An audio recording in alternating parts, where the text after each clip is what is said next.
is your WESN News on the Hour. I'm Naomi McNish. Thanks for joining us. Here are the headlines. TNT signs deepwater oil deal with ExxonMobil. Movietown CEO backs Prime Minister's warning on 1% deals. Analyst says Prime Minister bus head speech shows strength. And internationally, 10-year-old breaks chess record. Now for the details. The government has signed a production sharing contract with ExxonMobil for the ultra-deepwater block TTUD-1 in what Prime Minister Kamla Persad-Bissessar calls a major step for the energy sector. ExxonMobil will invest US $42.5 million in the first phase, with potential development cost up to US $21.7 billion. The block spans over 7,000 square kilometers, larger than the country's land area.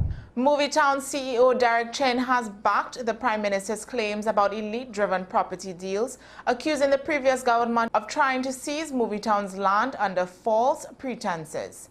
Last year, the Port Authority took possession of the Invaders Bay site over alleged lease breaches, but Chin says it was part of a conspiracy to benefit a small wealthy group. The dispute was settled temporarily when Movietown paid $3 million into court, allowing operations to continue. The Prime Minister has also criticized local banks for funding questionable property arrangements. Political analyst Dr. Bishnu Raghunath says Kamla Persad-Bissessar's fiery Monday Night Forum address projected her as a strong leader willing to confront corruption. The Prime Minister accused some in her party of links to political financiers from the former PNM, alleged wrongdoing in the Ministry of Works, and linked CPEP to exploitation and criminality. Raghunath said the speech balanced addressing party concerns with signaling a tougher Kamla 2.0 leadership style, though he expected more specific revelations. Internationally, a 10-year-old chess prodigy from London has become the youngest person to earn the Woman International Master title and the youngest female to defeat a Grand Master. Bordana Sivanandan achieved the feat at the 2025 British Chess Championships, beating 60-year-old Grandmaster Peter Wells. Bordana began playing during the pandemic and has quickly risen through the ranks. Experts say she could one day become women's world champion or even the overall world champion. Well, that's news to the hour on WESN. I'm Naomi McNish. Thanks for watching.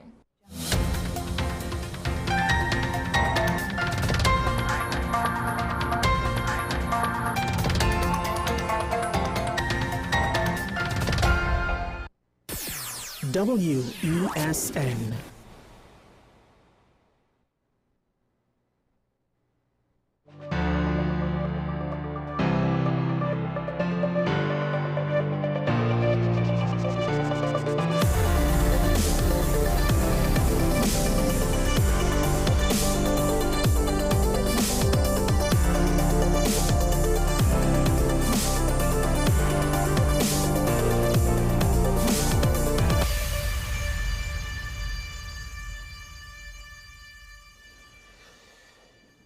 Nitpicking.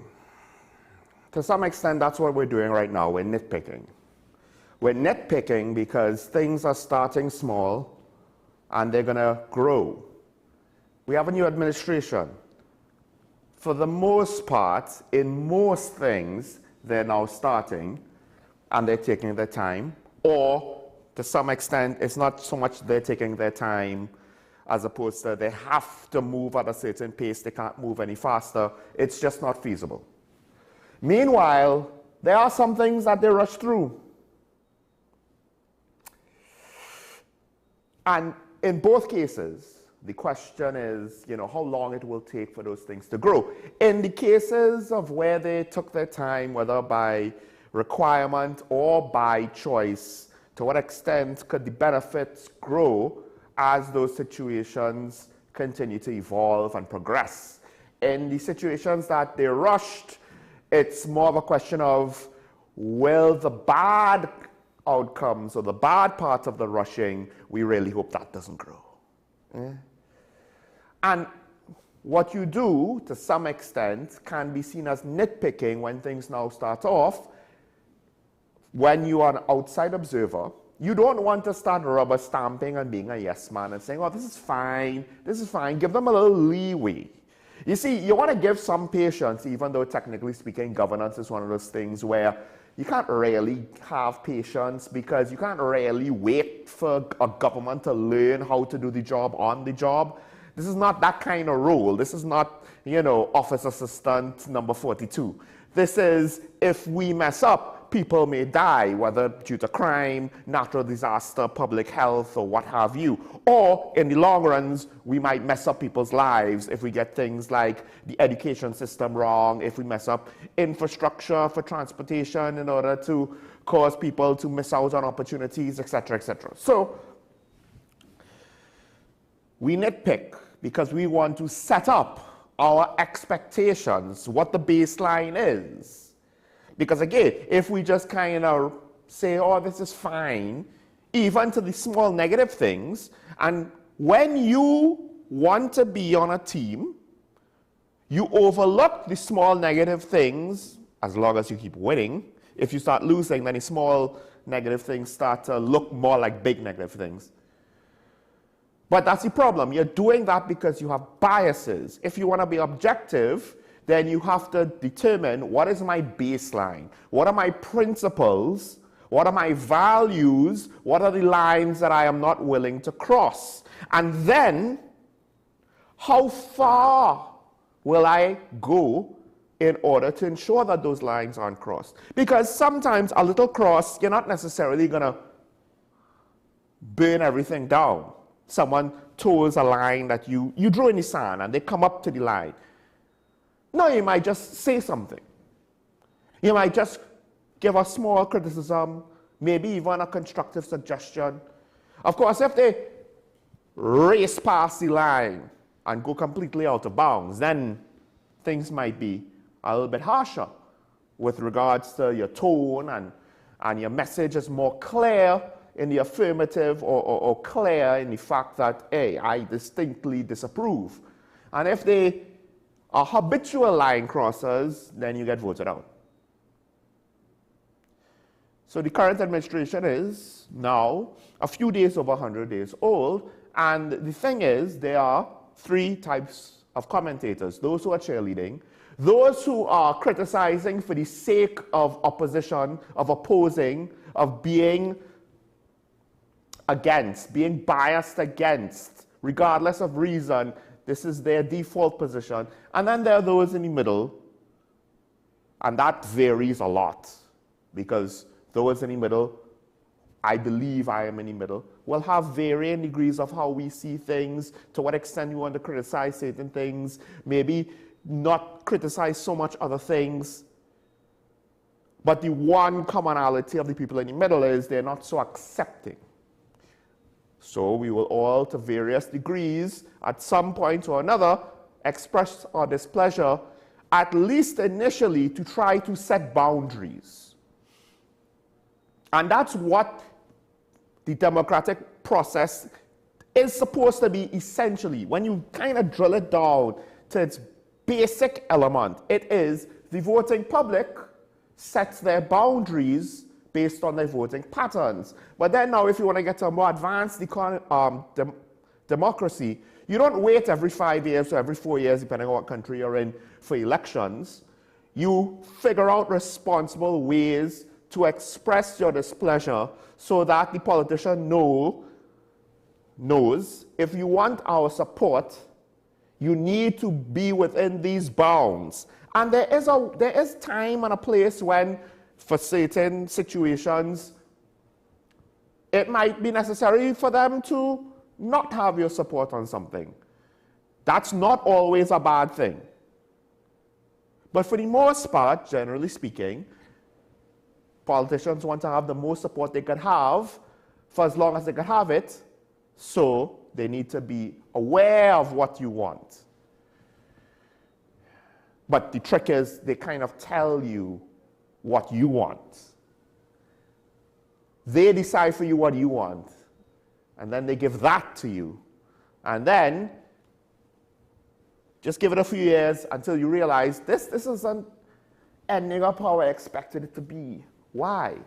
It's because you gave them all of the authority, and you rely too much on their judgment. And we saw what happened at the end. More than once, by the way, the PNM has lost 3 times in spectacular fashion, as was pointed out. I can't remember who pointed it out recently, but of course the last election, 2010, and then back with 33-3. But notice, in the first 2 examples, 33-3, 2010, it only lasted a term. Because you start off well-intentioned with the mandate, and then the problem is the people will have higher expectations of you than the other guy, and too many of the politicians don't know how to be better than the other guy. So now we have to wait and see. But in the meantime, we nitpick, or at least that's how it comes across. Those who are setting their boundaries, it comes across as nitpicking. Now, Dr. Indira Sarjuan Ali, there's a headline, "Stop Nitpicking on ICNTT Energy Deal." And to some extent, this is valid, not because I'm going to contradict myself and say we should stop nitpicking now. No, I just said we should be criticizing things and it will come across as nitpicking. The thing about the ICNTT deal is we ain't even halfway yet on this thing. And when I say halfway, I mean halfway to revenue, not halfway to the end. We now start this party. There isn't much to criticize. As she rightly points out, anything is better than where we're currently at, 0. But more importantly, it's still in the stages of they have to find oil to get oil. Now, if the terms and conditions are really out of bounds, fine, but then that won't really be nitpicking, would it?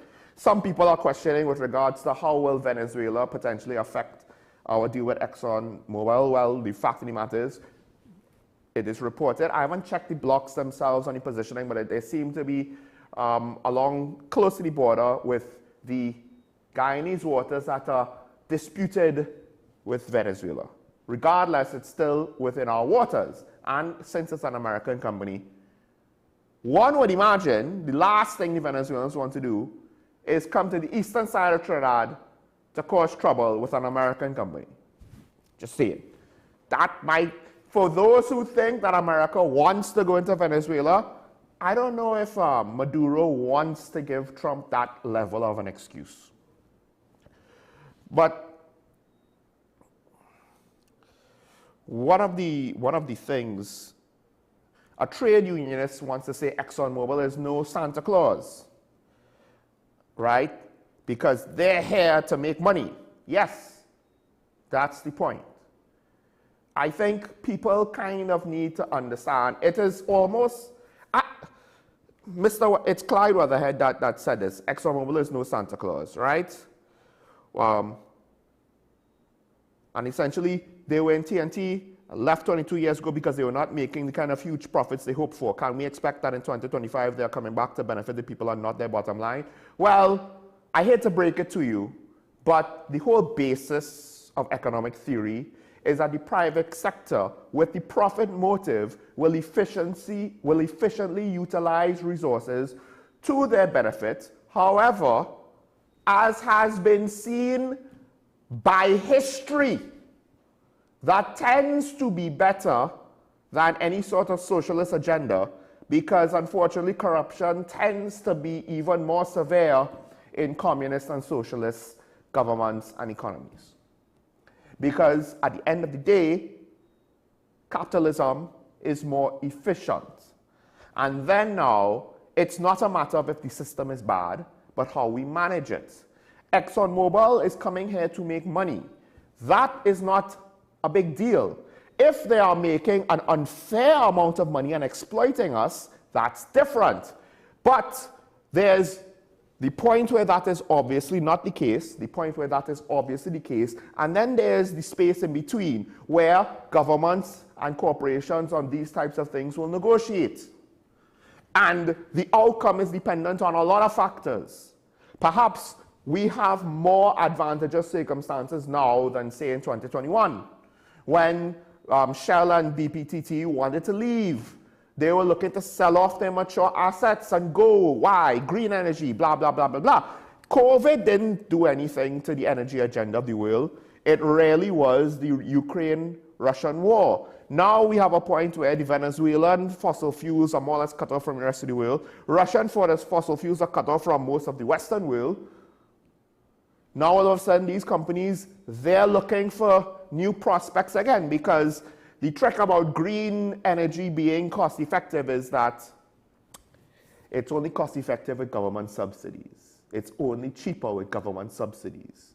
It's in reality, on a macro level, more expensive because it's an immature technology that's limited in its ability to replace fossil fuels. Fossil fuels are just more efficient right now. It's a more mature technology that's not constrained by environmental conditions like clouds. I didn't make physics and I didn't make the natural way that the world works. So what if ExxonMobil is coming here to enjoy profits? You know what will happen if they're enjoying high levels of profits? Other people will say, I want a piece of that too. And then it's up to the government to ensure we get our fair share. But I don't understand, because maybe there's more context in what Mr. Weather had said, but we need to kind of move on from the whole concept of, well, if the rich get richer, that's bad. It's not if the rich gets richer, that's bad. It's if the rich gets richer by exploiting the poor people, and the poor people cannot get richer. If poorer people are getting richer at the same time, then isn't that a sign that everybody's winning? I don't understand. How is it that society now means that rich people can't win? Do you know what happens when rich people can't win? People no longer want to be rich. It's easier to be poor. And you know what happens when that happens? All of a sudden, you will see the top end of innovation, the top end of entrepreneurship, the top end of excellence in the private sector just disappear. It's one of the reasons why communism doesn't work. If I'm going to get the same salary as a garbage man, why am I going to go through however many years of med school to be a doctor? The smartest people aren't going to do it. The smartest people will just say, might as well be a garbage man. Might as well be an office clerk. If you don't want exploitation, we ain't even reached there yet to say if it is or it's not. Maybe it is. Maybe it's not. I don't know. Somebody will have to crunch the numbers and figure it out. But yes, all investors invest to make money. And you would say, oh, that's why government is for the people and that's why government is better. Government for the people tends to have its own agenda. Doesn't work out to be, one, very efficient, or two, that much more beneficial for the people.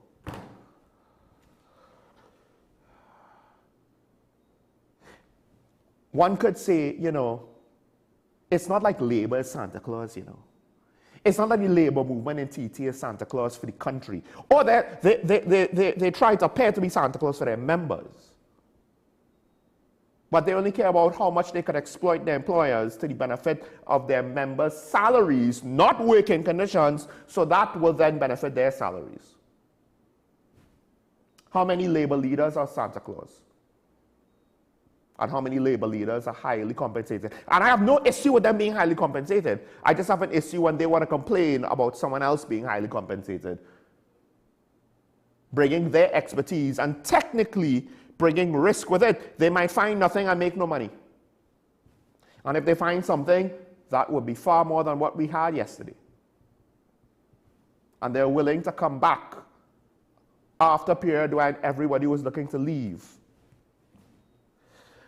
Now, with the whole thing about who gets credit for it, I think Karen summed it up best.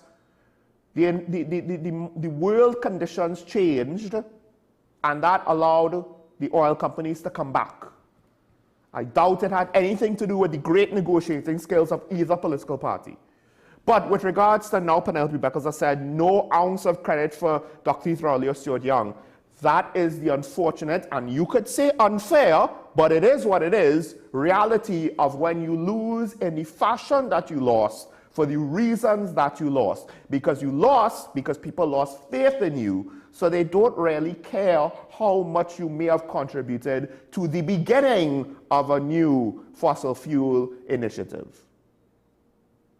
Because there's still a hell of a lot of work left. And with that said, to be fair, we could applaud the initiative, but it now starts. Like, there's only so much praise to give the government for this beginning. It's a beginning. That again, to some extent, it's not like they made the conditions for this. Most of the conditions are outside of our government's control. They are external factors. But this won't be the first time an administration decided to take credit on things that had absolutely nothing to do with them, particularly in the energy sector. So we'll see to what extent this is being played out in the political sphere. It is, to some extent, kind of ridiculous that the two sides are fighting for credit over something that they had mostly no control over, and it just kind of shows where their priorities lie. For the people or for their credit? A couple other things to get to. First off, I will agree with the Prime Minister when she said that Minister Bodo reported to her that there were 2 post-mortem reports. I don't think she was saying that this is exactly how it's going to be, but this is the quote. They will have to mesh the two together and maybe get a third opinion to come up with what really went wrong. I do not want to pronounce on it until the investigation is complete. I agree with that 100%.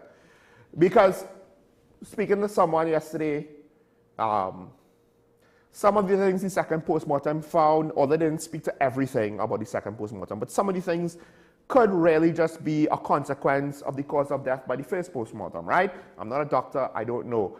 Like I said, I have no issue with things being ventilated. And I do believe the reason why the Prime Minister said that Dr. Bodo said that they have to mesh the two together is, look, they have 2 different conclusions, so you mesh them together to say, all right, let's start to try to determine and account for all of the things that both reports observed and concluded. And then try and figure out, what is the definitive truth. A resolution is important, and it's not just about getting justice for this child. It's about ensuring that the system didn't have any major breakdowns, because if it did, then it means it could happen again. If there are personnel that made major mistakes that could have been avoided, and we're not talking about, they were tired mistakes, so then we have to change procedure. I'm talking about if there was negligence involved. But even procedural mistakes because of things like overwork and stress and stuff like that, all of those things, we could learn from it to try to minimize the risk in the future, or in the case of negligence, eliminate the risk. But we have to go through the process. Now this is the part where it goes beyond the individual victim, and it has to go beyond the emotions of the situation. But I will say this, there's a report that says there's support for the nurse at the center of the probe. I don't understand why, and maybe this is just semantics, but the headline is making me think of that for some reason at the focus of the probe is the nurse. I don't know if that's just how it's being framed by the Nursing Association, by the media, or what have you.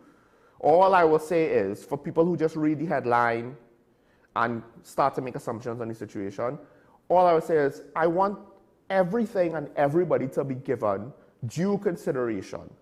And not like you just glance at it and assume that it's fine. No, everything has to be scrutinized.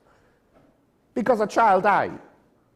So we have to take it seriously and not just assume, but so-and-so is fine because I know them. No.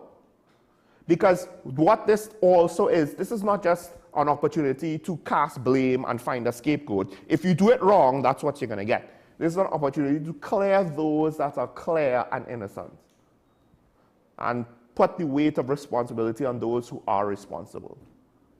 But more often than not, things like this can turn into a witch hunt and a fishing expedition. So far, it seems like the Prime Minister is taking a more measured approach, the Minister of Health a more measured approach. So hopefully we get a decent resolution without any drama. The Hotel Association is pointing the fact that international tourists have dropped by 70%. And he said they need to have serious strategies to get Tobago tourism back on track. I can't agree more. Building an airport is not a strategy. It is one thing that can be then be integrated into a strategy. It's not a strategy. Building Magdalena is not a strategy. Dare I say, there was a point in time years ago when that literally was the strategy. We build a thing, they will come. Tell me, even if that's not what the stated intention is, could any one of you tell me that is not effectively what tourism is in this country? We do a thing, and then we hope people show up. We don't market the thing. We don't plan how it integrates with the rest of the industry. We don't plan, okay, what is the market segment we're going after? So then all of our hotels, all of our entertainment, all of our restaurants, all of our vendors, and our airports, and all of the services we offer, how does it fit into the market segment we're targeting, the economic bracket that we're targeting? So if we're targeting people, middle-income people, we can't have a set of luxury things. If we're targeting budget travelers, we can't have a set of luxury things. If we're targeting high-income earners, we can't have a set of budget things and cheap options. Yes, you can have some for variety and what have you, but depending on your segment, you want your stuff geared towards that. You need your professionalism to some extent. The style, not just, you should always be professional. But if it's for a high-end market, you need to be more formal. Maybe if it's a lower income market, maybe less formal, because they might not be looking for all the bells and whistles. And some rich people go for lower expense, less formal offerings. They do. But we don't have any of that. What's our plan? What's the vision for Tobago tourism and by extension Trinbagonian tourism? How does it all work? How does it all fit together? Can anyone even say? No, they can't, because there is no plan. And until there is a vision for the industry will flounder, particularly since, think about it now, what have we heard from the current government on this matter? There are a lot of things that are outstanding, ongoing issues in subsectors of the country where people, stakeholders, employees, business owners, association heads will like the government not even to give a lot of attention, just some attention, to just make some, it doesn't even have to be consistent and ongoing. Just come in, see some things that could be fixed quickly now, maybe come back and check us out in 6 months, do a couple other things, put some things in place, and then just let it go. Not everything needs government to hold a hand, but it does need some amount of attention to just fix what's going wrong now, to reset the ship. Tourism is one. Agriculture is one. Certain other aspects of private infrastructure or infrastructure to support private business, infrastructure to support the continued construction of homes and to ensure that land prices don't get too obscene. You know what else needs a little bit of attention that doesn't necessarily need the government to put their entire 5-year term focusing on this? Noise pollution. A lot of these things you could make a start without having to commit all 5 years to that one area. You could make a start. You could make a contributions.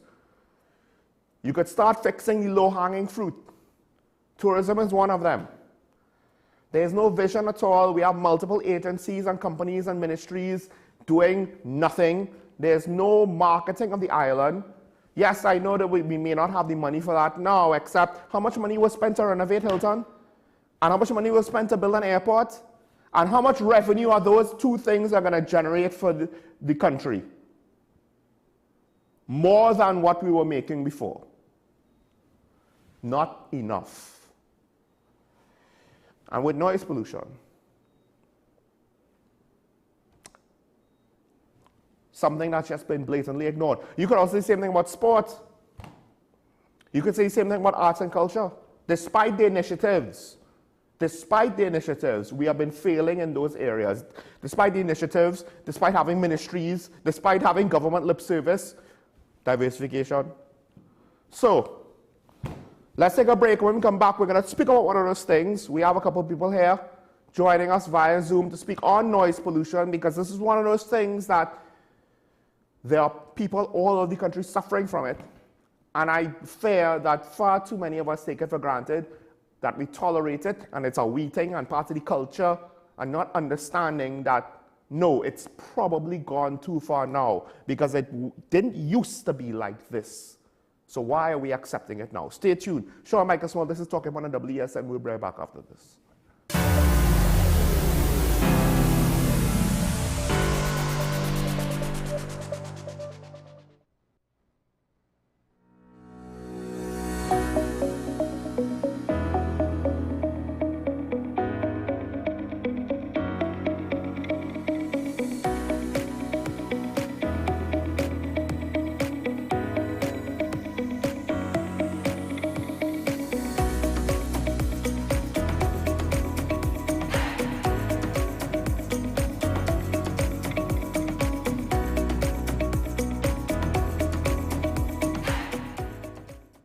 Welcome to ASTI, Advanced Solutions Technical Institute. We offer hands-on training in drone technology, fiber optics, hybrid, security, business support, and more. Our programs are built to equip you with real-world skills for today's evolving industries. Get certified, get hired, and take your career to the next level with ASTI. Call 778-2135 or email info@astitnt.com. ASTI, where learning meets opportunity. KDM Health Limited says, test yourself for STDs in the privacy of your own home. Our self-help test kits for all STDs are available at our wholesale office in Chaguanas. Call 283-1423. Visit our website at www.kdmhealthtt.com. or email us at kdmhealthlimited@gmail.com to place your orders. Available at all health institutions and pharmacies. Contact us for a free list of products and prices. I am Dr. Delphina Ovid, your friendly neighborhood dentist. At Community Hospital Dental Clinic, we offer examinations which include x-rays, basic oral cancer screening, and a treatment plan. We also offer cleanings, fillings, extractions, root canal treatment, and complete and partial dentures. Remember, you don't have to brush and floss all your teeth, just the ones you want to keep. Give us a call at 235-5479. The Community Hospital of Seventh-day Adventist, where good private health care is affordable. If these walls could talk, they'd cry uncle. They didn't plan to become offices or yoga studios. But they've stood by us, even when we got a little stir-crazy. For that, they deserve some thanks. They deserve Benjamin Moore. Struggling with heart health or frequent migraines? Discover the simple steps to reclaim your energy and vitality. We're diving into a topic that affects about 422 million people around the world: diabetes. Tune into Wellness Unlocked, the series that delivers expert advice, practical tips, and inspiring stories to help you take control of your health and well-being. Your health matters. Don't miss Wellness Unlocked. Watch now on WESN and take the first step toward better health. Take some time for yourself or spend some time with the family at Sandy Point Village Hotel. Enjoy our various studio and suite apartments, self-contained with their own kitchenettes and Wi-Fi. We also have our famous 100-foot swimming pool and our beachfront restaurant, the Steak and Lobster Grill. And our location in Crown Point puts us near the center of activity, from the nylon pool to the local nightlife. Call us and make your reservations at 639-8533, 389-2378, or email us at sandypointvillagehotel@gmail.com. Knowing how to tell authentic is as easy as 1, 2, 3. Find it, match it, search it. Step 1. Find the style number on the tag. Step 2. Match the style number inside the jersey with the number on the tag. Step 3. Search it. A quick Google search of the style number will verify the jersey is authentic when the search results match the jersey being searched. Don't be fooled by counterfeit jerseys. Before you buy, remember to find it, match it, search it. Fan Zone, 2 locations nationwide. Center City Mall, Chaguanas and Movietown, Port of Spain. Nationwide delivery available. The home of Caribbean content is growing, and we welcome you to be a part of the #1 platform for young personalities who are driven to make a positive impact in society.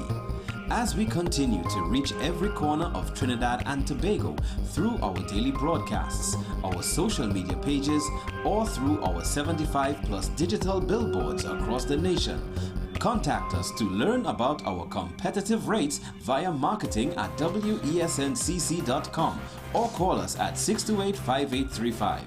WESN Content Capital, television with a difference. Our award-winning show is back, and this season promises to be even more exciting than before. What's Up, Doc isn't just a title. It's a call to action for anyone who wants to improve their health and well-being. Join us on this thrilling ride towards better health on WESN Content Capital.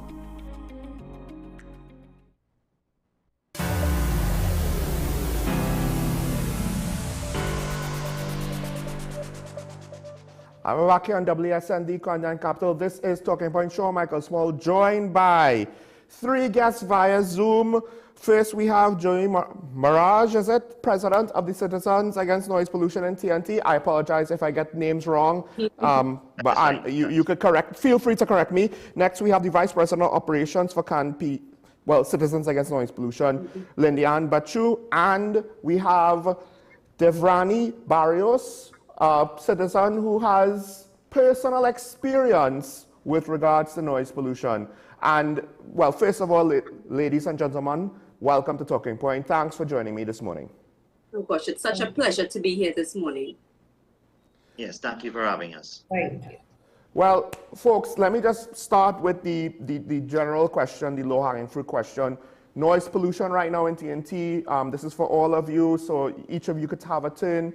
What's the current situation right now? Because I did have a representative from your organization before, and we have at least 1 or more callers that call on this issue. You know, they don't necessarily want to let it die, which is very understandable because it seems as though our country kind of just takes it for granted most of the time. You know, Christmas, Carnival, parties in summer. I guess Easter may be the only time there's a little bit of reprieve, depending, but in some sections, probably not even. So what is it like currently right now? Okay. Well, the first thing we'd like to note is that there has been an escalation in terms of noise pollution complaints in the last decade. And this has just, exploded into a situation where citizens in this country are being bombarded and being tortured in their own homes. And we have to be very clear that when citizens make a report, we are tended to be labeled in the media as well as sometimes by the authorities that we are complaining. This is not complaints. This is an infringement on our constitutional right. And our constitutional right says that we are supposed to have safety. We are allowed to have peace in our homes. And this is being disturbed. We have testimonials from thousands, right? Hundreds of thousands of people on our Facebook group alone, because at this point, it's an online digital platform that is providing support and is lobbying the government and the authorities to look at noise pollution legislation and as well as the enforcement of it. And what we are finding is that, for instance, the TTPS, there is a lack of enforcement with regard to noise pollution complaints and reports. under, even though there's a clear rule under the Summary on Offences Act with regard to noise nuisances. We also find that the EMA as well is also very silent, and even though they may put out their posts saying that they are not impervious, that is how they're coming across. They're coming across as if they're in an ivory tower, and they're unaware of the noise complaints that has been burgeoning over the last couple of years. And, you know, by their own statistics as well, they have stated that noise complaints are actually the #1 complaint that they get to the EMA. But yet, since 2022, they have stated that they have had collaborative efforts with the TTPS. We have yet to get in cold hard facts. One, how many officers have been trained since 2022? How many offenders have been charged with noise complaints? And generally, how many stations are equipped with noise meters? And these are some of the challenges that we are facing with regard to noise pollution. Mr. Maraj, I don't know if you want to add anything. No, I think she covered everything. I think we also need to add to that is that the residents themselves are fearful of actually going and making complaints because of reprisals from either the bars or the household or anything like that. So that is a problem that we have to tackle to ensure that the residents can be safe, right? And the problem is sometimes when they go and make these reports to the authorities, it gets back to the bars and those people that are actually causing the problem. So that is one of the reasons why I say that we don't have as much members, or the membership could increase because of fear of reprisals from these bars and these homeowners or so. And that is a problem that we need to tackle mainly too. Ms. Barrios, well, from what I understand, you have some personal experience yourself. I don't know if you want to say as much as you would like to on what is it you experience that has you so concerned. Right. So I have 2 autistic children, and as we know, autism includes sensory overload at times, and so what is happening with my kids is that the noise that comes from the music, people, you know, when people are intoxicated, they talk loudly, they laugh loudly, and so, you know, these are the things really affect my children. It affects their sleep. Now, here's my, I think this is my, and it's not just my experience, this is everybody who has children who have special needs, who have sick people at home, as a direct resident who is directly affected by noise pollution. When sleep is supposed to be the great healer, sleep helps our bodies recuperate. And even for those who are not affected by any ailments, we need our sleep in order to recuperate and get to the next day. When that sleep is disturbed, we have a lot of health factors that is being affected. High blood pressure, we have, and in the case of autism, for my kids, when they don't get their sleep, they're cranky the next day. They're sensitive to everything the next day. Because just like us, they're extremely tired, overworked, overstimulated, not enough rest, and so they can't go about their usual routine. As a teacher in my classroom, this is what it looks like. It looks like crying for the smallest thing. Crying because they don't want to write. They don't even want to eat or sleep. So I have students who don't want to sleep, don't want to eat, they don't want to play, they don't want to do anything in the classroom. So we oftentimes have to count it as a lost day, and I would have to call parents and say, listen, you know, the student is being affected, and most likely the lack of sleep last night would have been the culprit. And more times than not, that is the culprit. If we were to consistently add every night that these children would have been having sleep disturbance due to noise pollution from bars, from noisy neighbors that like to play their music way too loud, that it affects everyone, if we were to put all of those nights together in consecutive, because these are habits that happen on consecutive nights, what you're going to see is a child regressing. And with autism, regression happens really, really quickly. So things that they would have been able to do yesterday, a week from now, they wouldn't be able to do. We would have to retrain those neural pathways for them to get back on track. So as Ms. Ramsuk said, it's our right, our autistic children who don't have their own voices, a lot of them are nonverbal. We have to represent them, and they need their sleep. So this is to the President and Vice President. Generally speaking, I've had conversations, we've had the TTPS media ambassadors, more than one, and of course some of our callers post questions to them. I've spoken to them about it. We have a retired media ambassador as well speaking about it.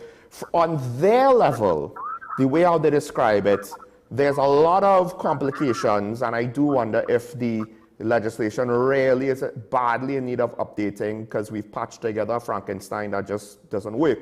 But with that said, what are the police telling you when you speak to them? Because part of the thing that I find disheartening is, let's just go with, okay, they have one arm tied behind their back, but it doesn't seem as though there's any agency to fix it, right? So what are the police telling you? Because they say, oh, we have partnerships, but are they giving you anything new?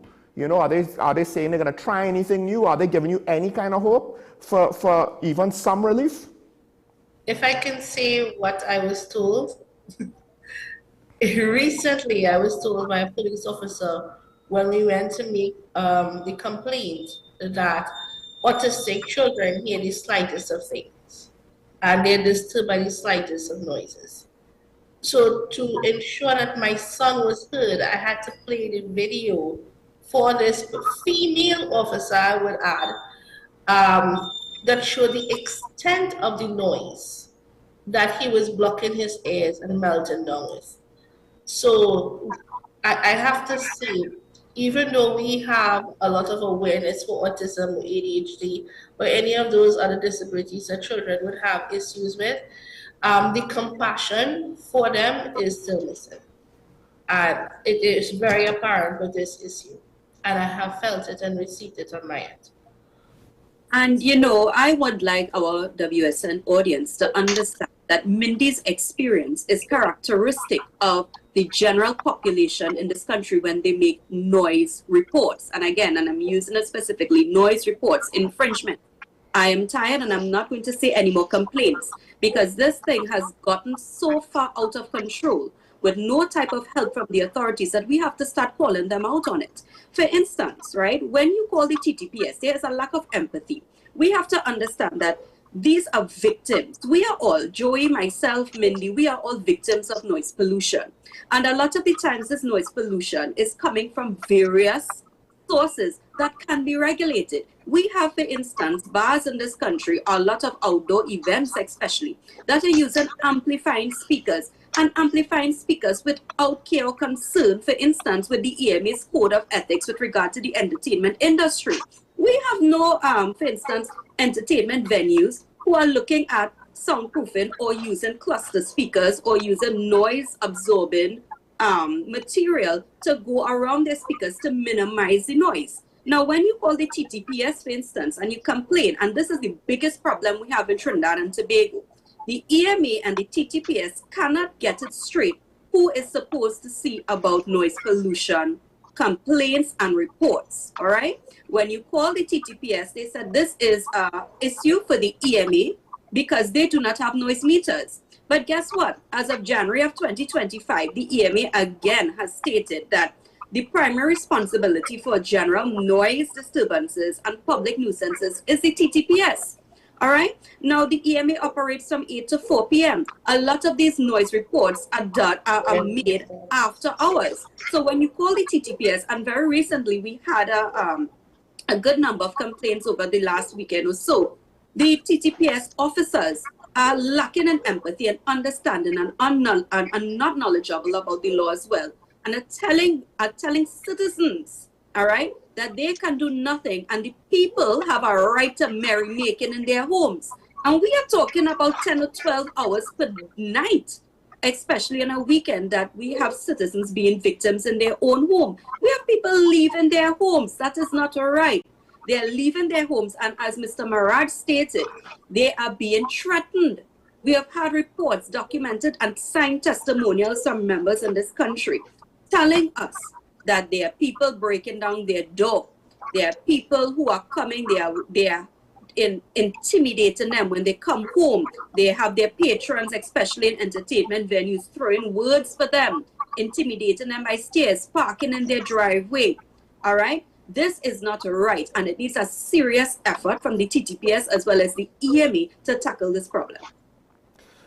Well, there's a part of me that could throw a sarcastic statement out there with regards to some of the current crime initiatives, but I won't do it just yet to break the seriousness of the moment. One of the things, Mr. Maraj, I wanted to ask, because a lot of people think, oh gosh, just deal with it, it's just some noise. Now, of course, you know, we have one example where it's not just some noise when you have autistic children that think it's a bit, the consequences are a bit more severe than adults. But also, if my memory serves correct, because some of the conversations I have, it's not just average people who, okay, don't get enough sleep, so you might be a little bit more tired. It's people who need as much sleep as they could get when they're on their downtime, like pilots and doctors, I believe, are also affected by this. And now we're going into the realm of these are serious safety concerns that will affect other people as well. What about doctors? What about teachers? All those people whose jobs is important. And it affects them directly if they can't perform. Imagine if you're a doctor now and you're affected by noise and you going into a surgery. I mean, the effects could be catastrophic. So this leads me now to, have you all been able to engage with the current administration? Because to some extent, by year 10, it is what it is, right? If they're going to ignore you, they're going to ignore you. And it seemed as though noise pollution is the third, I like to say for the last couple of years, sports and music, the arts, culture, they're red-headed stepchildren. They don't really get a lot of support by the population, by the government. And you could argue diversification and wide economy as well. But as an issue now, you know, I wonder if noise pollution is basically like sport, like music, where, you know, we just kind of take it for granted. It's there, you know, and too many people seem to be willing to accept it. And because of that, the politicians seem to think, oh, well, this is not that big of a deal, because the people want to party and jam and whatever, not understanding just because people might think they want it doesn't necessarily make it right. Has the new administration been receptive? Have they reached out? Have you all been able to speak to anybody? Well, yeah, go ahead, Joey. No, you go ahead. That's fine. So far, when we have really tried to give the government a chance to settle in, we recognize there are a lot of heating and a lot of, you know, things that they would have to see about. They have, I mean, the UNC's manifesto would have stated one of their core points as tackling noise pollution.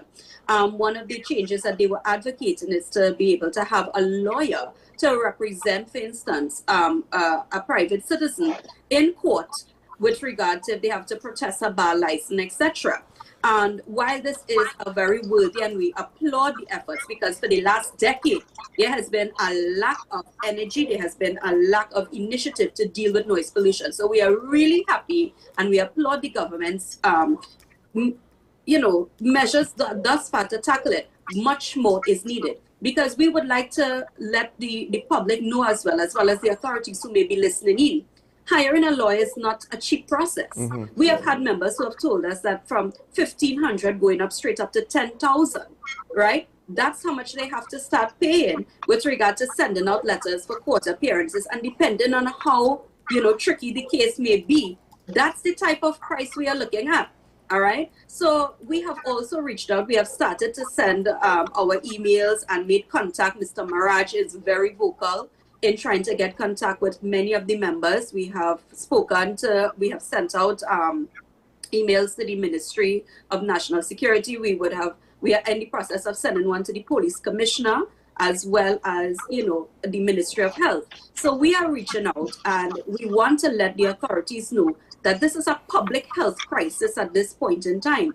Just really within this week alone, we have to understand that noise pollution is causing people to descend into violence and murder. We have had documented cases from since 2011 to straight up to 2024 where people have been murdered. All right. The latest one we had where death threats were being made was in this week. Actually, it was a viral video on social media where a father, right, was threatening someone, a noise polluter. I have to call him a noise polluter because he paints himself as a victim. And he was arguing, he was quarreling, he was throwing obscenities about the loud music that was emanating from a vehicle. And, you know, if one looks at the video at face value, it said, well, you know, that man is wrong for, you know, hurling these types of obscenities. We want people to know that man's response was a post-traumatic stress response from years and from weeks of having loud music being played. And guess what? He had a little baby, a newborn baby in his home, and that's why he couldn't take it anymore. He couldn't take it for his child anymore. And he came out and he had lost it. He literally lost it for probably about 10 minutes in that video. And that reminds me of a case in 2015 where Sudama Sarup, I think, attacked another citizen who was playing loud music, and it was the same thing. He had asked the person to stop playing loud music because he had a newborn baby, and the person refused, and I think he chopped him, and he was sentenced in jail. These are the types of responses now that you are getting from citizens in this country. So the TTPS really needs to come together with the EMA, and we are asking for consultation on this matter. All right, because we are having people now, they cannot handle it anymore, and it is descended. These are the reported cases. As Mr. Maraj said, there are many undocumented cases that do not make it to the mainstream media. Well, and here's the thing. Based on speaking to police officers, from what I understand, the situation with regards to the law, yes, there are laws in place, but it's like a honeycomb of very, when you put it all together, the amalgamation is not very good. I even wonder if the implementation of the EMA was, with regards to this aspect, was kind of poorly written from the very beginning, and it kind of leaves we get this scenario now where everybody points fingers at everybody else. No, it's your job. No, it's not my job, it's your job, right?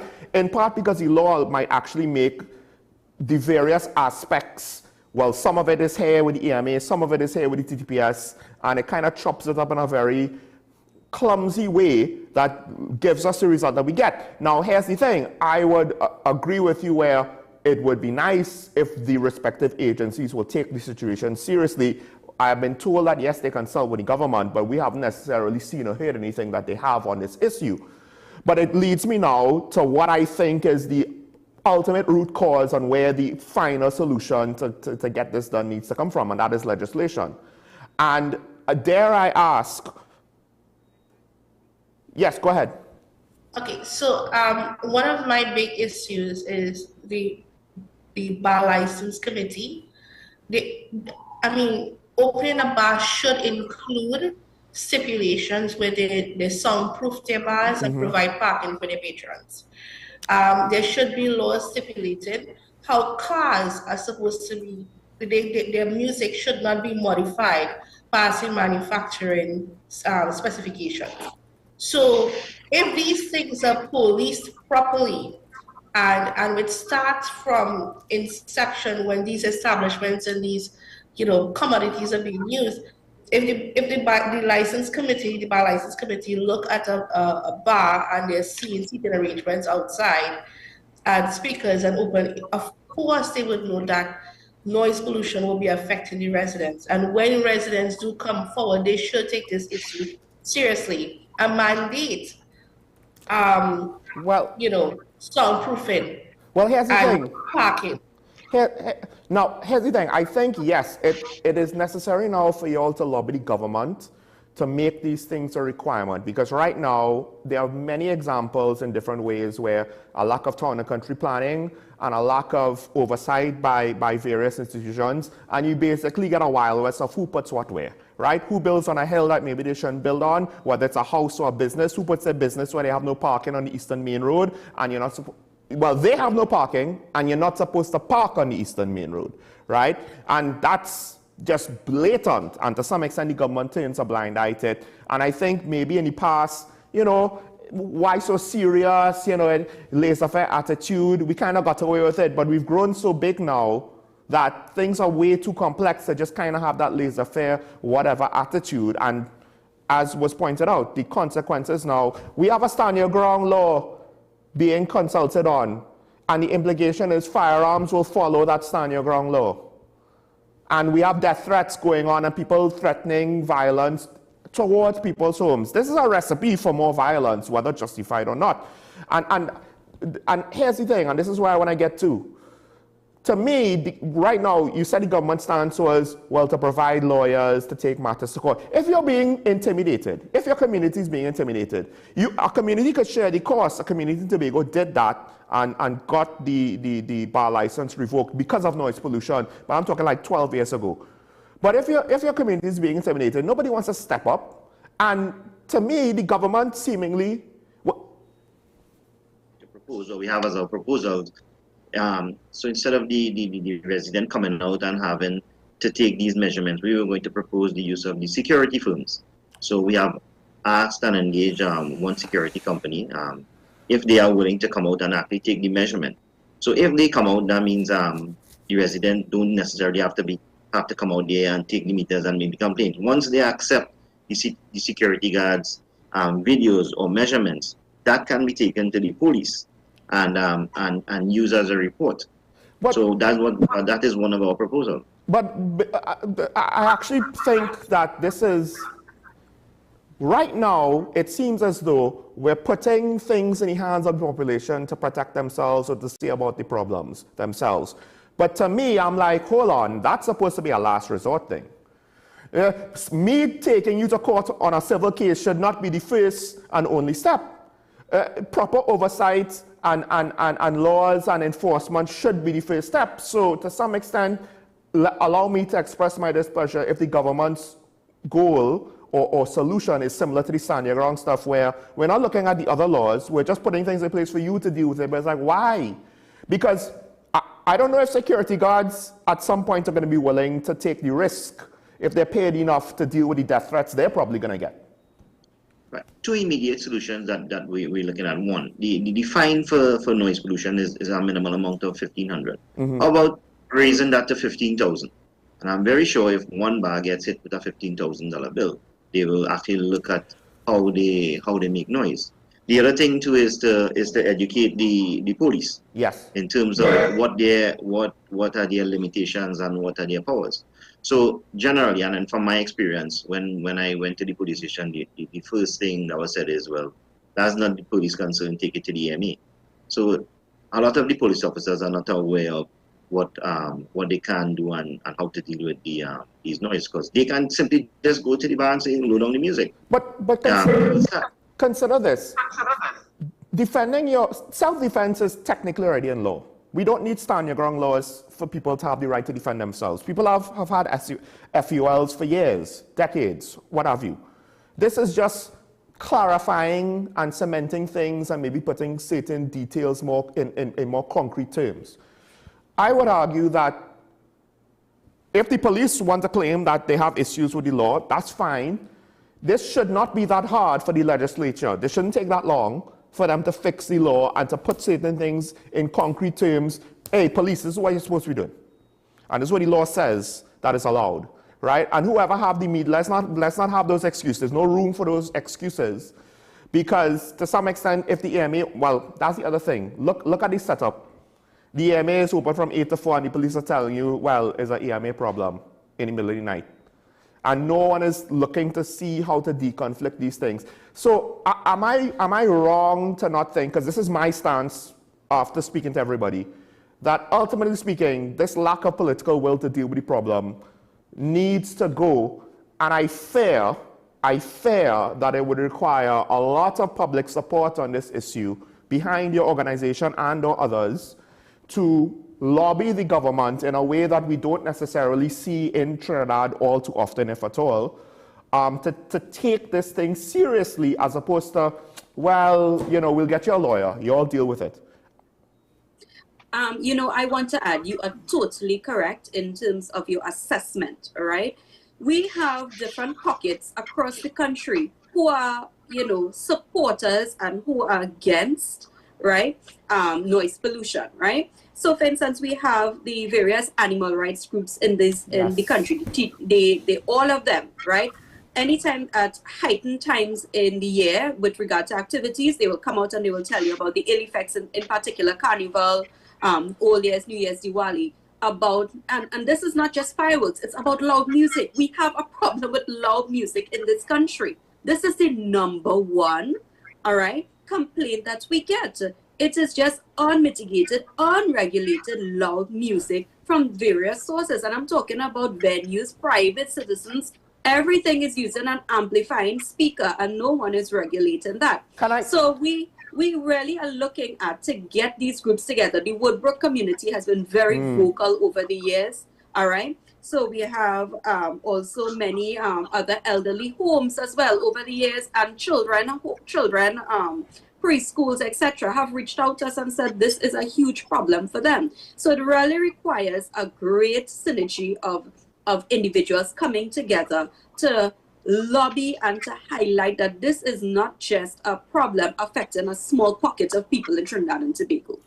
And also, I just want to clarify, y'all aren't talking about, oh, well, Carnival Monday and Tuesday have to go, and the music has to be silenced, and Panorama in the Savannah needs to go, and, I mean, maybe the fireworks in the Savannah and Independence, things like that. Control structured things for specific reasons. Y'all aren't talking about those one-off things. Y'all are talking about bars, or in one case, a supermarket. A colleague of ours, a former colleague of ours, he had himself a complaint before you all approached the station years ago, probably still going on. A supermarket is making noise as if they're a bar. That's to tell you how far removed the whole formality of the status quo. If a supermarket could act like a bar, to what extent are the authorities going to actually deal with the bars? But I just want for you all to say that you all aren't talking about the major cultural events in the nation, which are just, you know, once a year. You all are talking about ongoing, weekly, throughout the weekdays, on the weekends, private citizens, small bars, etc., etc. Because some of the big establishments, they do go through the expense of selecting locations and paying for the insulation and the soundproofing. But there's a lot of small establishments that don't. And am I correct on that? You are correct in the sense that in terms of the frequency of the reports that we get, remember Carnival Monday and Tuesdays is a 2-day event. What we do have to pay attention to are the people who are in charge of, like for instance, the Fed Promoters Association. They have to start educating and sensitizing their members with regard to their civic responsibility to the country. Because what we are finding now is that Carnival and Carnival like-minded activities are not just in the month of Carnival. It's starting from instance, it's starting from now. Yeah. You have July and August launches, you have fets being in the open air. And what we have realized, and I mean the last case that was documented here that was really, the EMA was saying that they were waiting on for a judgment, was the case regarding Josie's Jamishness that happened in 2022.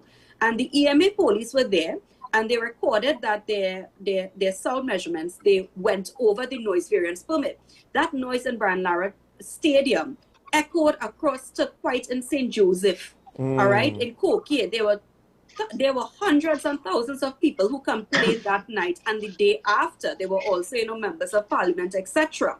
And from that judgment now, which I think they ruled earlier in this year, it stated that the police had a right to take adequate steps to address the noise nuisance problem. All right. So we have to be mindful now that if you are a FET promoter, you are going to hold an event, you have a responsibility as well, because you are using amplifying devices. And amplifying devices, music, loud noises, travel, and we have to understand that. And there is a lack of understanding and empathy with regard to people who are in charge of these types of events. Their responsibility to communities, because many of them are in mixed communities. They are not, and even if they go to an isolated area, there's also nature to consider. When you have very loud sounds, and for instance, Kora River is becoming a haven for noise. If I have seen a lot of viral videos going on, and members send it to us, we see it. There are these cars that are outfitted with huge speakers. I'm talking about 5 feet, 6 feet speakers. And what are we doing to the nature there? For instance, these recreational areas that we have in our country, it's for recreation. It's for peace. If you want to play your loud music, you play it and you put it in a headphones for yourself, all right? In other developed countries in the world, this is a finable event. For instance, Portugal took this step recently, as of last year, to find tourists who were playing loud music on their beaches. Okay, so when you play this type of loud music, for instance, you disorient birds and you disorient the natural ecosystem because they are disoriented, because that is how they use their pathways to find and locate and to navigate where they are going. All right, so there is, for instance, and I hinted on this earlier, a code of practice that the EMA has put out. This code of practice is nearly 20-something years old. All right. And it is just that, a code of practice, written guidelines. Nobody is taking on written guidelines. All right. It's just something they say, hey, this is something that you have to do. Well, no one is reading that. Well, I need to cut you there and just, I want to have a last quick question, because one of the things, to some extent, you're being somewhat diplomatic, saying, you know, there's no consideration, people are not taking things, you know. But let me just use straight talk. How does it feel in a country where we celebrate always one family, togetherness, you know, Twin Island Republic of one people, you know? But it seems as though if we're really family, there's no consideration for our family members who are going through whatever it is they're going through. And again, we're not talking about, oh gosh, you know, I couldn't go to sleep at 9, I had to go to sleep at 10. We ain't talking about something like that. We're talking about pilot didn't get enough sleep yesterday, autistic children didn't get enough sleep yesterday, teacher didn't get enough sleep yesterday. You know, we talk about our old people in our old people's home probably getting disturbed in the middle of the night, all kind of nonsense like that. And there's no consideration for how everyone else is feeling.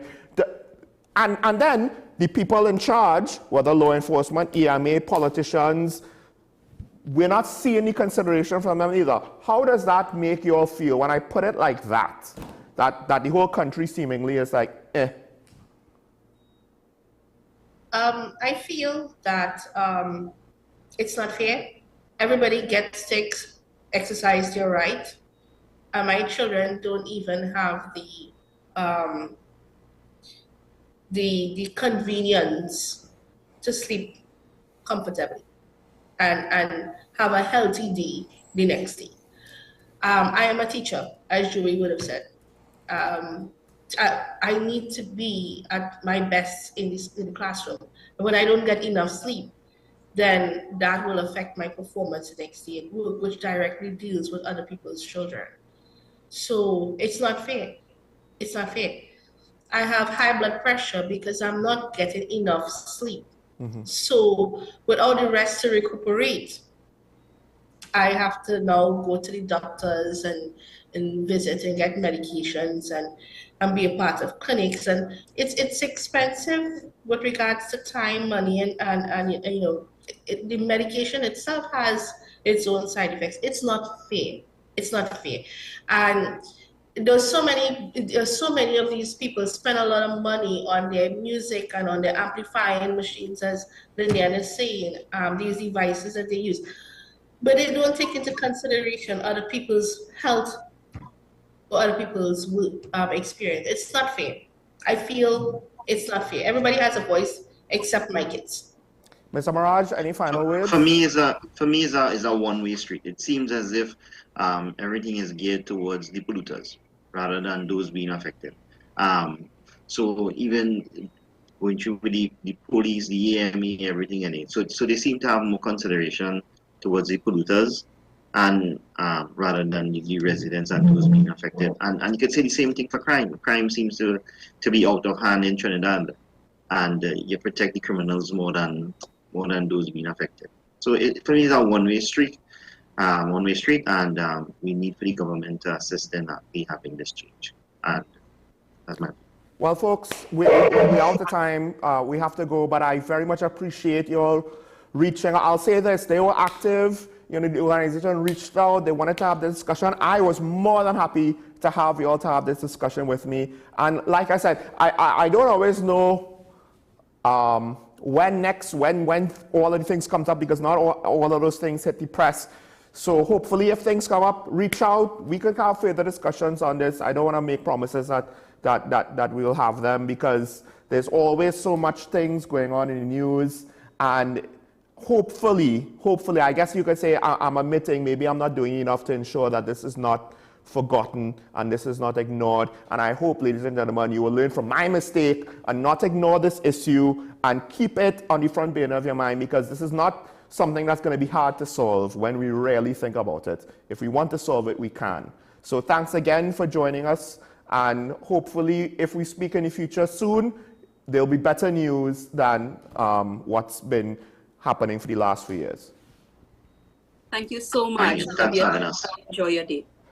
All right, folks, let's take a break. When we come back, we'll open the phone line. Stay tuned. This is Talking About WSND Content Capital. We'll be right back after this.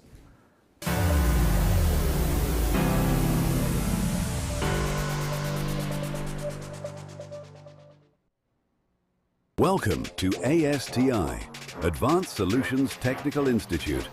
We offer hands-on training in drone technology, fiber optics, hybrid, security, business support, and more.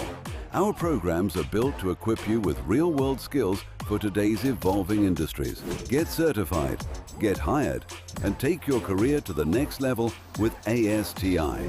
Call 778-2135 or email info@astitnt.com. ASTI, where learning meets opportunity.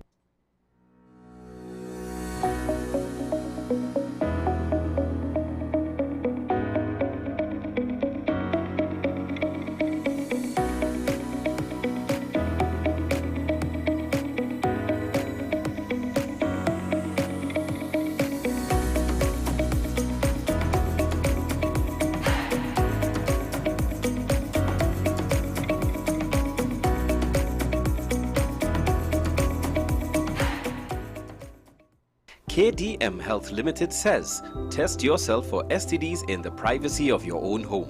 Our self-help test kits for all STDs are available at our wholesale office in Chaguanas. Call 283-1423, visit our website at www.kdmhealtht.com or email us at kdmhealthlimited@gmail.com to place your orders. Available at all health institutions and pharmacies. Contact us for a free list of products and prices.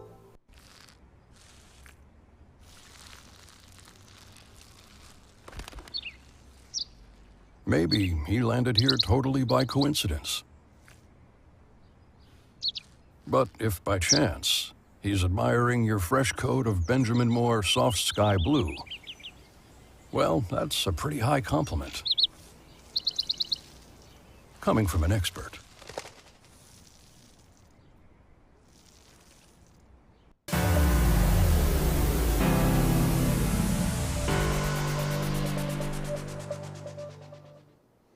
And we're back here on Talking About WSND Content Capital Show, Mega Small. Now is the time we open the phone lines. Want to hear from you, the viewer, of course, those who have concerns about noise pollution.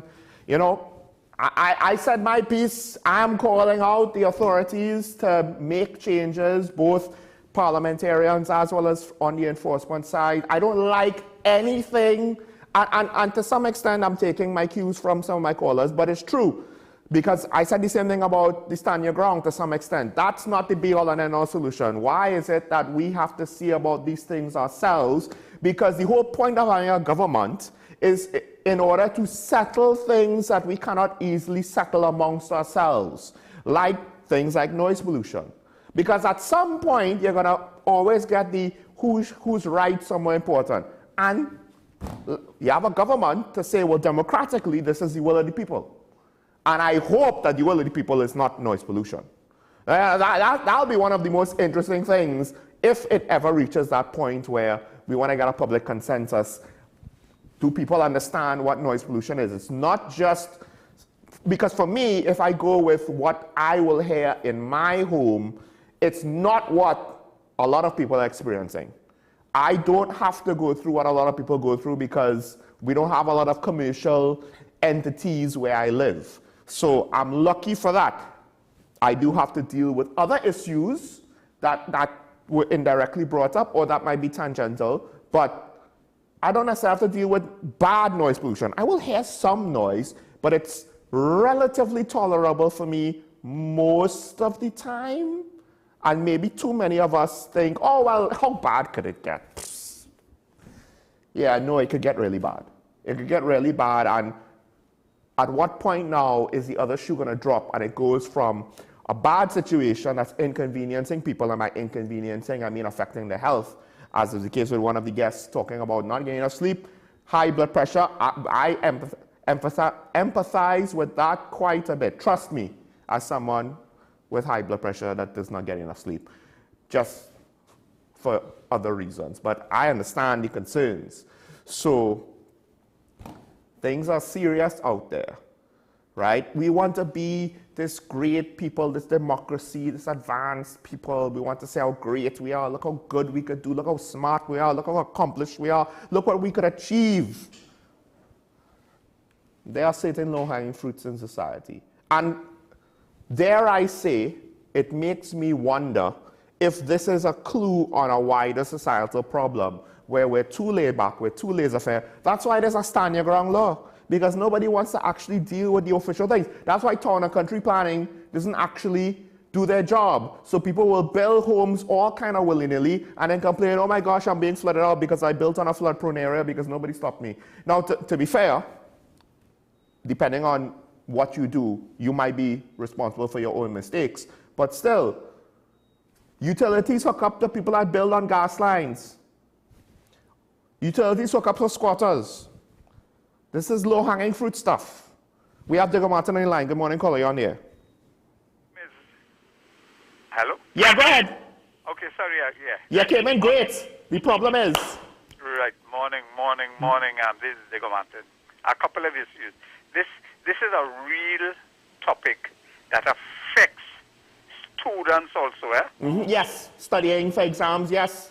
And this is not evidence, this is a real experience that affected my daughters. During the day, the noise. So as soon as they came home, they had to go and rest. So you had to provide proper accommodation for them to sleep so they could get up in the night, 8 o'clock, 9 o'clock, when there is no noise, to do the work. So that is, as they say, burning the midnight oil, not because you're studying extra hard, but you are prevented during the normal days, evening to study, because the neighbor, the cars, everybody making noise. And I know that is a fact, and somebody has to look at that with respect to the education system. I want to talk about my real substantiation, and this might be a little bit of conspiracy, but I believe it has some genuine facts. ExxonMobil and the signing of the deal. It started with, I believe, Stuart and Penny saying during their time, sometime late last year, that might be well. But let's go back and see how Exxon has played its part with respect to politics. There was a fellow by the name of Rex Tillerson. He was the CEO of Exxon and became Trump cabinet minister. You remember that one in the previous thing? Our government, the PNM government, had soured its relationship with Trump administration. We have to be honest. So a lot of the negotiation with Exxon and the PNM administration might have been stalled because of that. There might have been procrastination because of that. People have to go back and dig into the files of Exxon. Exxon spent a lot of money campaigning and advertising against the Biden administration. So once you're close with the Biden administration, they will deal with you on a hands-off approach. Exxon knows that they have oil in Trinidad, without a doubt. You wouldn't make a quick decision like that. They found it in Ghana. It's easy to move their assets, the experience from Ghana, and come across the waters into Trinidad. Yeah. So that is one issue, the geopolitics in part of it and how you behave. And Keith Christopher Rowley and the PNM, all of them, even Stuart Young, bad-mouthed Mondello and all of those things. So that is there. They know what sort of relationship. The other thing is, this is where my conspiracy theory comes in. O'Halloran negotiation. O'Halloran memoirs has become part of the PNM policy at 10%. Was that a stumbling block? And the icing on the cake, remember Chambers? Chambers got some icing on the cake, some blondes. The Tesoro negotiation, don't remember that. And then there is other issues, what they want with that 10%. We had the SABGA report. We have all of these dispositions with the current membership. I'm saying no more. So we have to look at it for what it is really. Why this current government could have sewn it up so quickly, because they were probably more palatable to the Trump administration and to Exxon. Go on, have a nice morning. Cole, I don't want to say that you're completely right, but to some extent, I have circumstantial hints that maybe think there's at least some truth to what you're saying. Maybe not in the exact way of how the version of events that you prescribe, but there's potentially, I'll say that, potentially, there's a lot of different things that may not be actually add up in reality, but could, to say that the oil and gas sector globally might have been lukewarm on a PNM administration, less so with a UNC administration, especially since if it started late last year, one could argue a significant chunk of the work probably happened within the last 3 months. If they said early last year, then it would be a little bit different, right? But before I go on any further, we have Move on the line waiting. Good morning, caller. You on there? Morning. Yeah, sure. You know, the last time I spoke to you, you seemed to have suggested to me that I call in and agitating about police and the EMA, and that all we should do is just go to court. And I didn't tell you anything, you know, but what I wanted to tell you is, Sean, we have leaders, people in leadership positions, police, politicians, who are not doing their job. And as a citizen, and I should think that the media should support me as a citizen, calling these people out, because they have no shame. Mm-hmm. And if there's nothing else I should be able to do as a citizen, is to call these people out. Because, Sean, and I will say again, I didn't study law, and I want to put this at Karen and let Karen look into it deeper. It pains me to hear a media ambassador say that there is no law to deal with it. Sean, the colonials may have been a lot of things. They have been wicked, but they weren't stupid.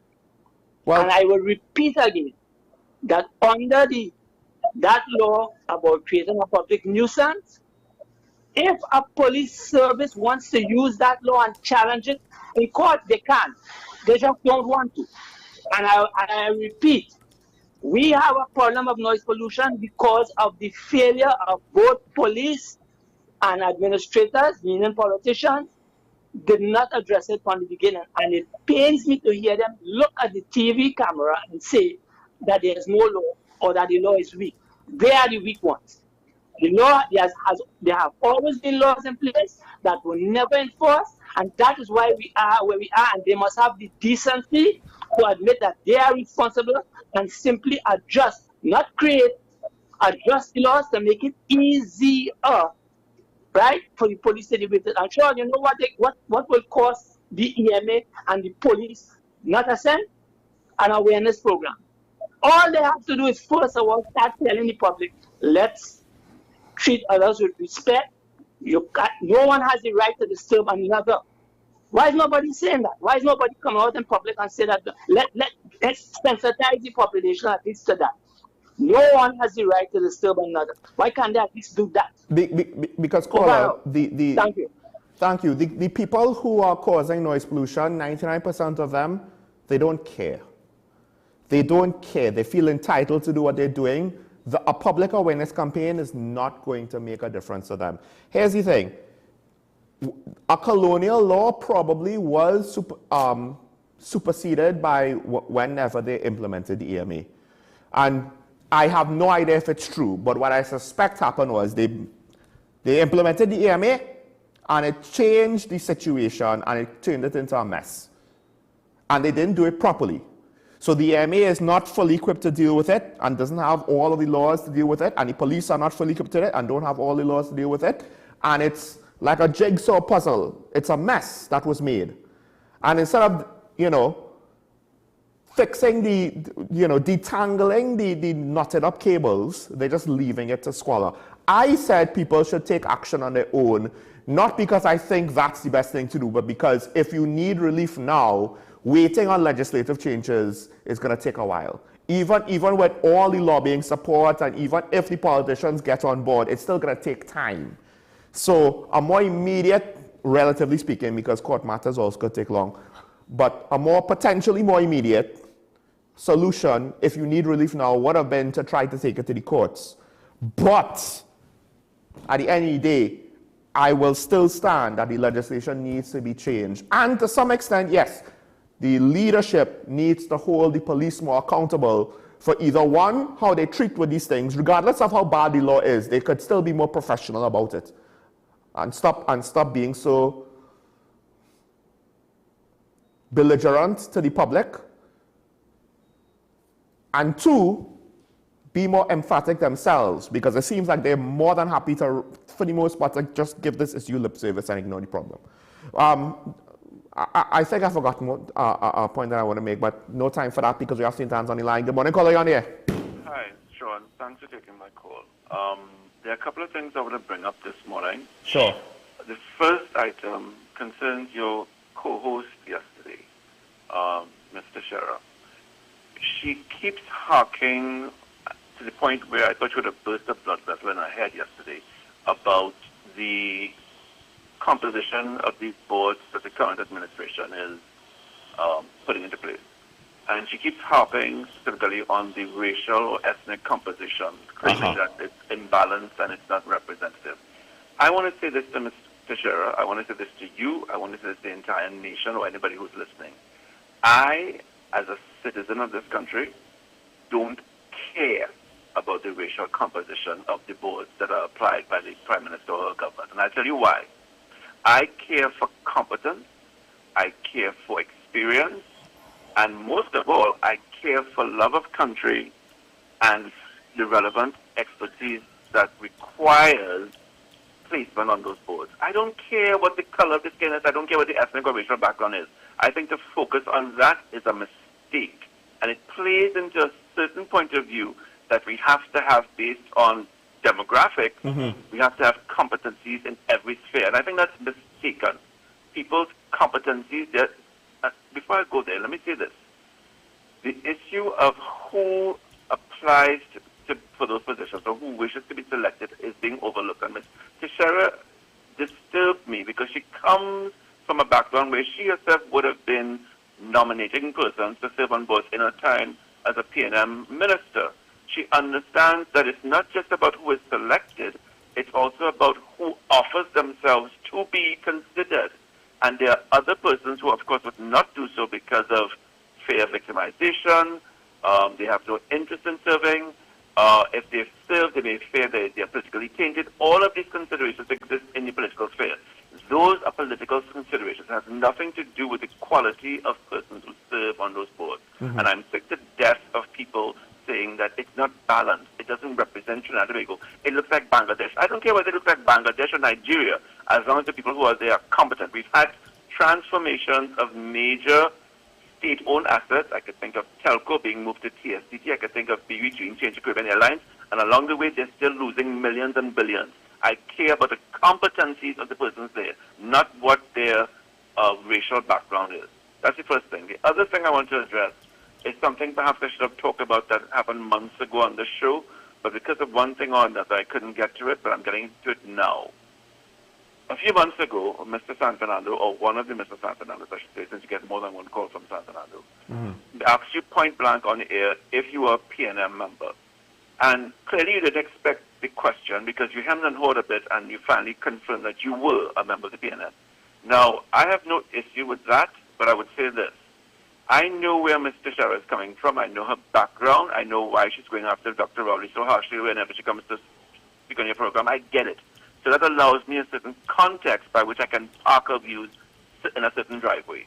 If this program deals with socio-political and socio-economic issues that are of concern to Trinidad and Tobago, I don't think it is unreasonable for the host or hosts of this program to declare their political allegiance either past, present, or consideration. I think that was the first time, and I stand to be corrected, that I'd ever heard you mention your political background before. I don't know if you had mentioned it before, and if you did, forgive me, I can't recall because I've been following the show quite often. Yeah. But I think the way that Mr. San Fernando prized it out of you, I think clearly he knew something. He didn't ask you out of the blue. He knew exactly why he was asking it, and you were alarmed by the question to the point where you literally hemmed and hawed on air before you finally confirmed yes, you were. And I have no issue with that, as I said. I think the audience that you are gearing this program toward should have that information so they can, like me with Mr. Scherer, be able to park your views as you give them honestly or otherwise in a certain driveway. There's a context to it. Without that information, you would claim that you're being unbiased. You would say you are being clear and not for either side. For persons who may or may not know that information about your past, they may have a different point of view. Either way, the public should have right of knowledge, and I don't think that was done in this case. Okay. Well, so I think the issue is it looks a certain way, but it's not actually that. I hemmed and hawed not for that reason. It's not because I didn't want to disclose, but rather I was actually trying to figure out what would be the appropriate answer because, and I think if my memory serves correct, what you said. Hold on, if my memory serves correct, I would have said that I have membership. But if I really wanted to say truthfully, have I been a member of the PNM, the answer to that is probably no. And that's what I was trying to figure out, what would be appropriate for me to say. Because I say that I've ever did anything for the PNM, that I've ever, like, even as a party supporter, wear the shirt.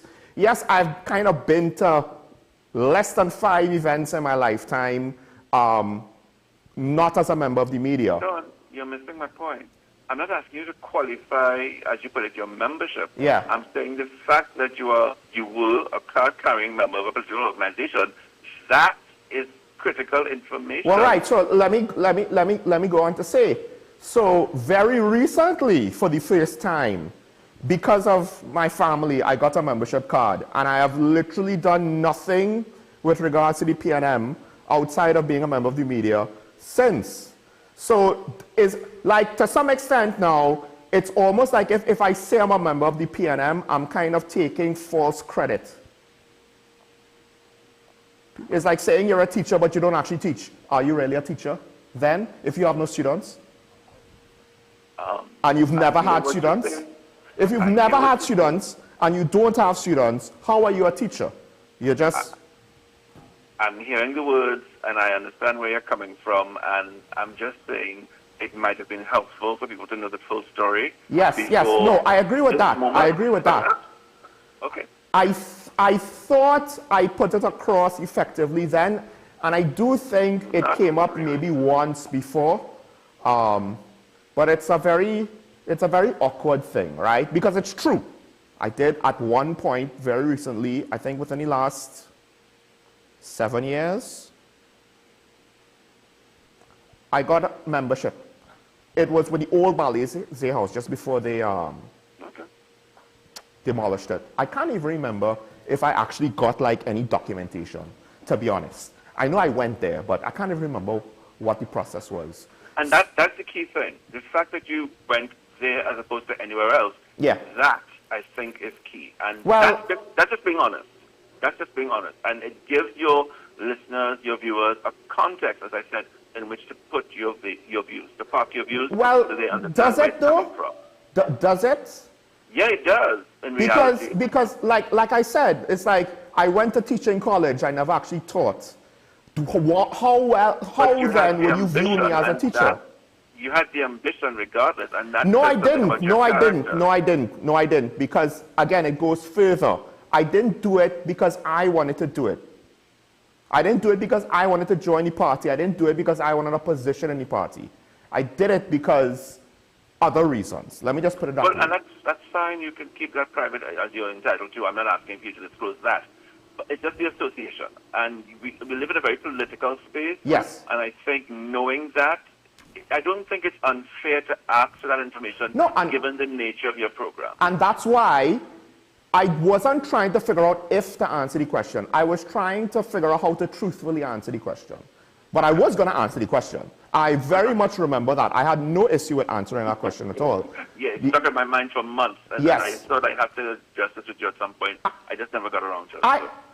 I actually understand and appreciate you bringing it up, because for you to not walk away with a clear understanding of my intention gives me an opportunity to clarify the situation, and I appreciate that. Probably other people did as well. But it was just, yes, it's one of those things where I, as an individual, believe it or not, I am very particular with how I come across and like how I describe myself or other things. Doesn't mean I get it right all the time. So sometimes I might then say, no, wait, that's not it. But that's why, when he asked me that question, I really didn't know what was appropriate for me to say, because it's almost like if I say I'm a member of the PNM, you know, it's like people who it's like people who claim to be in the American military when they didn't serve, or yes, I was a war veteran, but they were a supply officer in Europe. They never actually deployed in a combat zone. And to be clear, Sean, I don't want you to walk away from this conversation thinking I'm asking you to apologize for anything. You have every right. I understand. I'm not taking it. I'm not taking it personal at all. No, I very much. I think it's very important that you did eventually call and ask this, and I'm happy that you didn't forget it or say that it took too long. I'm sorry, but I'll have to cut it there because we have a caller that's been waiting for like since, I don't know, 7 minutes ago. Thanks a lot. But thanks for that. I actually do appreciate you calling in, and because look, that just means I did a bad job explaining myself when I made the answer, right? We have Kunupi on the line. Sorry for the wait, caller. You're on the air. Caller? Hello. Well, good morning, caller. Sorry for the wait. I started to agree with the caller, I know, but he don't need to go down that road to have Sean crying on the TV. What I was listening to the wildlife thing. Yes. And the good lady talk about when you go to Cora and whatnot and thing, and the loud music and the playing. The problem is, where would you go? I mean, is entertainment for people. Just as right now on the bird association, people go to the savannah and you see a lot of people with the birds and whatnot, and which is a competition, sometimes is a entertainment and whatnot. So everybody have a little thing where they want to be. She started to say that how the wildlife, you're affecting the wildlife. But we take the same wildlife and bring them in the house with loud music and whatnot. So they have to understand some of these things. It's not that. Mrs. Teixeira, I was worried sometimes when she started to call out on the government. She was part of their government, and she do things that didn't satisfy the people. And she have to understand some of these things. She cannot call out another government. She should not be calling out another government. Should do that. I hear a lot of people be talking about, oh, the government should do this now, and the government should do that now. And they were part of government. Times so be to be calling out on government now what should do and what shouldn't do. Right? There's a lot of things, but that caller there, which something I agree with, he threw me off. Okay. Sorry about that. All right. The thing is, we have the pets. We have complaints about pets being affected by fireworks. So, and Cora is not quite the same as, say, where the Brian Lara Stadium Cricket Academy is. But I get it. You're right. You're pointing out that the fact that where does wildlife begin and human settlement end is a bit subjective. And yeah, I do wonder if we just need to look at what reasonable noise levels across the board, what they should be. But I don't think anybody has the belly to do that right now because the culture. San Fernando's on the line. I have more to say about in defense to some extent of Karen. Of course, she's a colleague, but it's not like I have her on the show just to disagree with her. But Mr. San Fernando, good morning. You're on the air. Good morning, Sean. Morning, morning. I think Karen could defend herself. You know, you have to be apologetic. No. I'm telling you. I think more based on factual things. Let me put it that way. Okay, all right. Now, as I listened to those guests that you had this morning, it seems as if all the authorities that can do something about noise pollution really don't care. That is how that interview came out. Yeah. People, that noise pollution is not a priority, and it will not be a priority. And I am flabbergasted by that kind of understanding now, that people who are in organizations are trying to do something about it, literally just telling you, we throw your hands up in the air. Now, as your second to last, your caller before the last, we talked about what I had asked you. Yes. Now, let me say this. I understand where he's coming from. When I had called out, when I had asked the first time I asked that question in the program was with Janelle John Bates. Yes, I remember that. I remember you saying that at the time as well, yes. And it was relevant because I knew Mrs. John Bates' political leanings. I knew that personally. And that is why I asked her. And hence the reason why I've been glad that you have not had her on your program, because if I know where she landed up in terms of her career path, where she landed prior to this election. So that was great. Now, that is the same reason why I said to you on Wednesday yes. about Dr. Mohammed. Yes. The same reason I said that about Dr. Mohammed. And as I said, I didn't want to upset your program flow. That is why I didn't come out and ask him directly. But next time I see him on your program, I'm going to ask him directly, because I was appalled by, and I said, there is nothing wrong if you come on the program as a member, just like how you used to have Dr. Mayhew, and you had Jayanti Lachmedia or Amplia. I have no problem in that if you come as you are. This is who I am. This is who I represent. But I have a problem with the disguise. So you have a great day as usual, Mr. Michael Small, and I will tune in to you tomorrow again. Yeah. I understand what you're saying and why you're saying it. You see, it's subjective, right? So technically I'm disagreeing with you, but I don't think I'm like fully disagreeing with you, because I understand it's very, you're right. You have to toe a very fine line if you're not just going to come out and say, I am for X, right? Now, I will say this, with regards to Dr. Mohammed and Janelle, they have said everything that they say is not all positive for the government, right? If you want to take issue with this last Tuesday specifically, I understand that, right?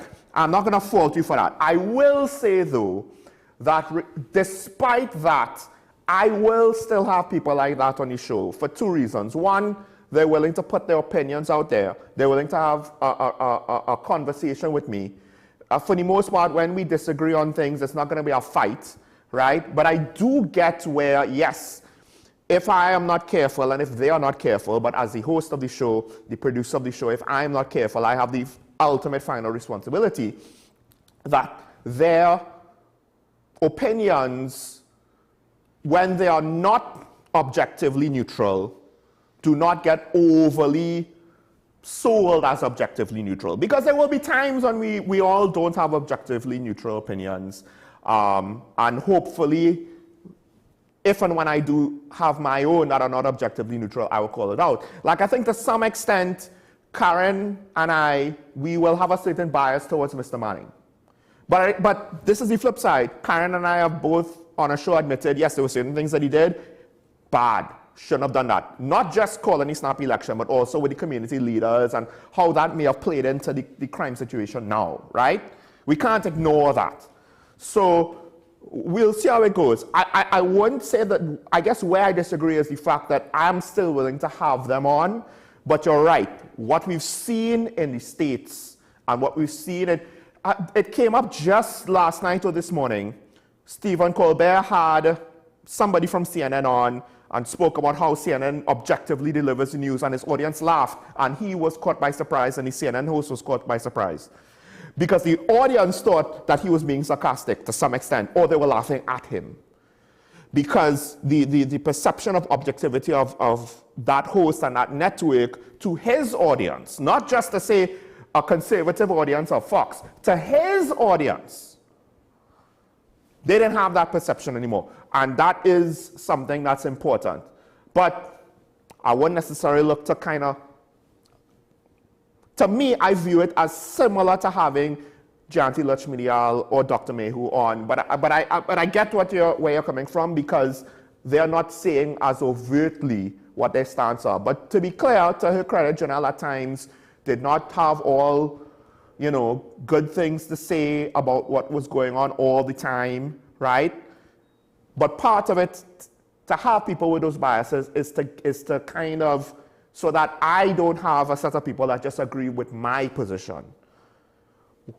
Somebody who's willing to speak on the others, on those positions, you need them on the show, right? And to some extent, I don't have the luxury of picking and choosing. But also, even if I did, I would still choose to have the people who I have on the show. And there are others who I wish would come on, but their communication priorities are not well developed. All right, I have to start wrapping up. So I'll very quickly say this. Khan was part of the Manning administration, not the Dr. Keith Rowley administration, and that administration was very short and did not have a full term to do whatever it had to do. So when she comes in there and she has complaints, one of the complaints she has is bills that they were going to put in place have been potentially adjusted, butchered, taken all of the teeth out, and we get these watered down versions that are less effective, if not outright ineffective. With regards to the gentleman that spoke about state boards, I'll say this. I agree with you. Meritocracy should be the priority, Mr. St. Anne's. That's number one. Number two, who puts themselves forward to serve can be very heavily affected by political victimization. I can't be seen like if I'm crossing the floor. The problem is racial politics has and does exist. That's why the unwillingness to cross the floor happens. So it's very hard to just not take that into account, because unfortunately the ugliness of our politics has been proven to be true more often than not, right? And given how certain politicians in the administration are moving, it's hard to give them the benefit of the doubt on that front 100%, right? But I agree with you. That should not be the be-all and end-all, and to some extent, I will agree with, to some extent, your criticisms on Karen's take on the issue. I don't agree with her fully, but I understand where she's coming from. All right, we have a couple comments. We'll just go through them real quick, please. Does anyone die from negligence in private hospitals in Trinidad? What about old people's homes? Are they now happy havens? Yes, this is, I believe, from yesterday or the day before. We have issues with regards to oversight, and this is not limited to us. There's things like this, things like what happens in our public health system happens in England too. But to some extent, we should be trying to do better, and there's a lot of issues that are not being talked about. Like they are abroad, you'll find documents and reports about documentaries and reports about bad things happening all over abroad as well. Next. Public Service Commission is our guardian from an overreaching executive. Similarly, the Privy Council must stay. The last part, I agree. The first part, I think they are not as effective as they should be, because the bureaucracy of the public service is not in a healthy place. Next comment. If Madam Prime Minister doesn't deal with it by reviewing the current laws, then I'll go totally ape and get 10,000 citizens to march around the Red House. That is, I believe, a comment speaking about the noise pollution situation. I agree with that, but just be rhetorical ape, not actual ape. Peaceful protests, I'm all for that, because I think it's if we could sustain these things and show the politicians, because not just government, it's the opposition too, what issues the population means business on. Last, just to kind of toot my own horn, I want to make sure this goes up, because, best talk show, real talk. Thank you from Sandy Grandi. I will hesitate to say best, but I appreciate the real talk, right? Because at the end of the day, I'm just putting my opinions out there, and I'm hoping to get conversations with other people share their opinions, and let's see how it goes, right?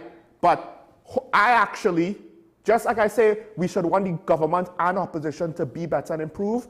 I want the media industry to be the best it could be, because there's a responsibility we have on the current events and journalism, news reporting side to inform the public objectively and responsibly. And I don't want it that we're the only ones that's striving for these things and nobody else is. I don't want that to happen. So yes, it's a competition, but to some extent, this is one of those things where I hope that all media houses, on this front at least, succeed. Because then that would mean that we would have a very healthy democracy, or at least I will set us up on that path. Now, with that said, have a good day. Remember your allegiance to the Republic and to each other. Never forget, it's nice to be nice. And again, once again, I didn't have any issue with Mr. St. Anne's with the question about my political allegiance. That is a very important thing. Also, Mr. San Fernando, that's a very important thing. I'll agree with you on that. But we should be willing to have the conversations, regardless of the disagreements. Hopefully, we'll get to the point where we could do so much maturely. I do believe your concerns are when people are immature. When people are immature, then those things really rear their ugly heads. But until we get there, let's be nice to each other so that we can see each other tomorrow. Bye-bye.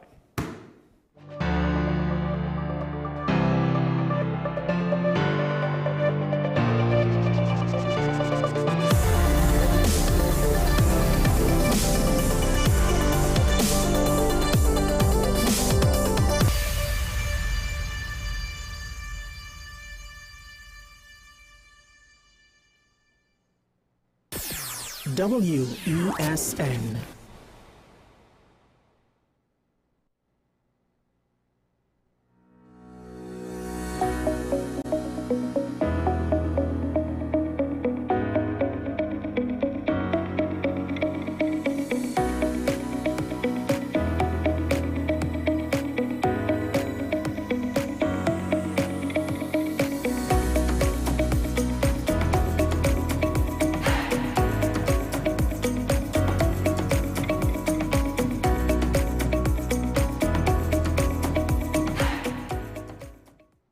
My name is Dr. Stephen Carroll, the CEO at Community Hospital of Seventh-day Adventist, and we are committed to making good private healthcare affordable. For all your medical needs, including dental, radiology, laparoscopy, behavioral and mental health, along with many other services, contact us for more information at